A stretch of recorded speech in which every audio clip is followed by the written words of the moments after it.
ઝઘડિયા નજીક મઢી કિનારે આવેલ સ્મશાનના સ્થળે અપૂરતી સુવિધાઓને લઈને લોકોને હાલાકી.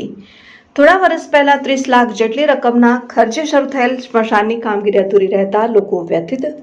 સ્મશાનનું કામ અધૂરું રહેવા પાછળ કોણ જવાબદાર? સ્થાનિક નેતાગીરીનો વિવાદ કે પછી અન્ય કારણ? ભરૂચ જિલ્લાના ઝઘડિયા નજીક મઢી નર્મદા કિનારે આવેલ સ્મશાનના સ્થળે યોગ્ય સુવિધાઓના અભાવે મૃતદેહોને અગ્નિદાહ આપવા આવતા લોકોને હાલાકી પડતી હોવાની વાતો સામે આવી છે. મળતી વિગતો અનુસાર ઝઘડિયા નજીકના મઢી નર્મદા કિનારે આવેલ સ્મશાન માટેની કામગીરી થોડા વર્ષ પહેલા શરૂ કરવામાં આવી હતી, પરંતુ અંદાજે 30 લાખ રૂપિયાના ખર્ચે પૂર્ણ થનારા કામગીરી શરૂ થયા બાદ અધૂરી રહી છે. સ્મશાનના સ્થળે જે જરૂરી સુવિધાઓ ઊભી કરવાની હતી તેની કામગીરી અધૂરી રહેતા તાલુકાની જનતા તકલીફ ભોગવી રહી છે. સ્મશાનની કામગીરી કરનાર કોન્ટ્રાક્ટરે કામગીરી અધૂરી કેમ છોડી દીધી? સ્મશાનની અધૂરી કામગીરી બાબતે સ્થાનિક નેતાગીરીનો વિવાદ કે અન્ય કોઈ કારણ જવાબદાર છે? એવા સવાલો તાલુકાની જનતામાં ઉઠી રહ્યા છે.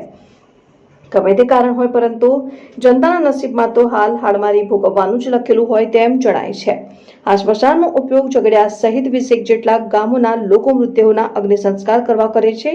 સ્મશાનના સ્થળે સંડાસ, વોશ બેસિન જેવી સુવિધાઓ યોગ્ય પ્રમાણમાં નહીં હોય લોકો વ્યથા અનુભવતા જોવા મળે છે. ને ઉપરાંત મૃતદેહોને સ્નાન કરાવવા ઘણીવાર નીચે નર્મદામાંથી ડોલ ભરીને પાણી લાવવું પડતું હોવાની ચર્ચાઓ પણ સામે આવી છે.